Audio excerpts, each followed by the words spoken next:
Hello and welcome to another episode of Excel Learning Tutorial with Sayed.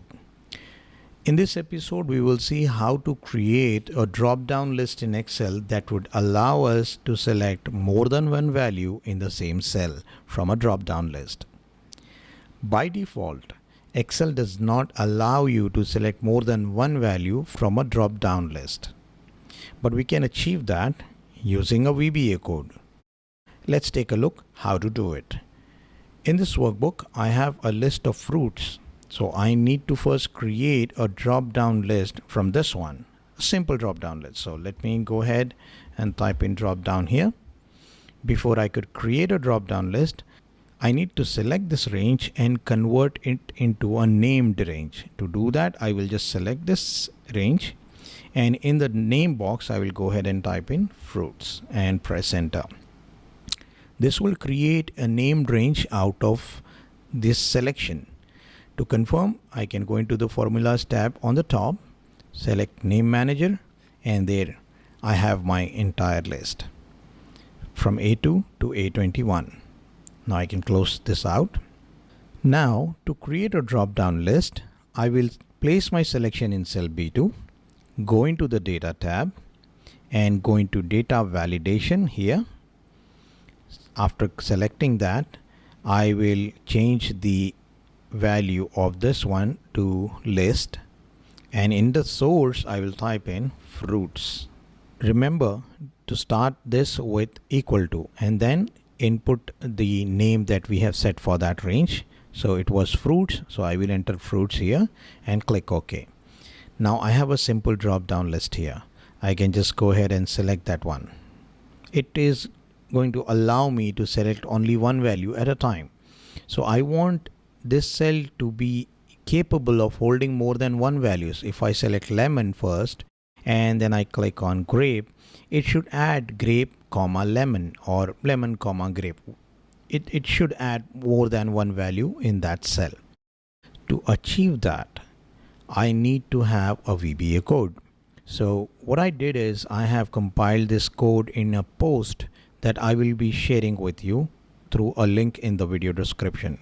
So look for the link in the video description and that will take you here on this post. So in this post, I've tried to explain what this code does. So the code that I'm going to copy here is the first one, the technique one, that is for a specific sheet. So here I will copy this code and then I will go back to my workbook.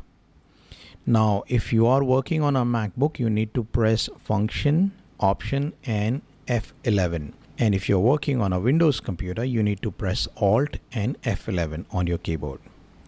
This will bring you the VBA code editor. Now, if you have opened more than one workbook on your machine, observe closely for the name of your workbook. Here I am working on a book 2, so I will look for book 2 in the project panel. And in the sheet 1, I will just double click and then paste my code here. Now I will click on the save button. This will ask me to save this workbook. I need to save this workbook in a macro enabled format. This will allow me to run that code seamlessly. Now I will save this on my local machine. Now I will click on save. Now if I go back to my Excel and select another value from here. There we go. It is now allowing me to add more than one value in the drop-down. Now, if I create a drop-down list in another worksheet, for example, if I go ahead and add another sheet here and add a drop-down list here somewhere and click on data validation, select list and create fruits, click OK. Now I will select the values here. It's not working here because the code that we added was specific for sheet 1 and column B.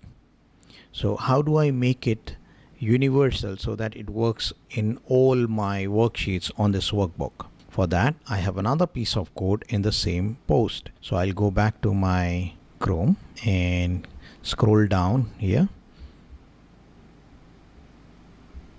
There is this piece of code. This is technique 2. Apply throughout the workbook. That's the code I need to copy now.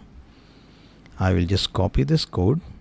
You can read through this post to get a good understanding of what this code does. Alright, so I'll go back to my Excel sheet and open my VBA code editor. This time I am going to put it in this workbook on the same workbook. Now we need to ensure that the name is going to match the new name that we have set for our workbook. Select this workbook, double click on it and paste your code here. Now save the workbook, come back to your sheet 3. Now if I go ahead and select another value, it is going to add. There we go. So this is how you can create a drop-down list in Excel that would allow you to select multiple values. I hope you find this useful. In the next episode, we will explore more dimensions of Excel. If you haven't already, please subscribe to my channel and click on that little bell icon to enable notifications. Stay happy, stay lovely. See you soon.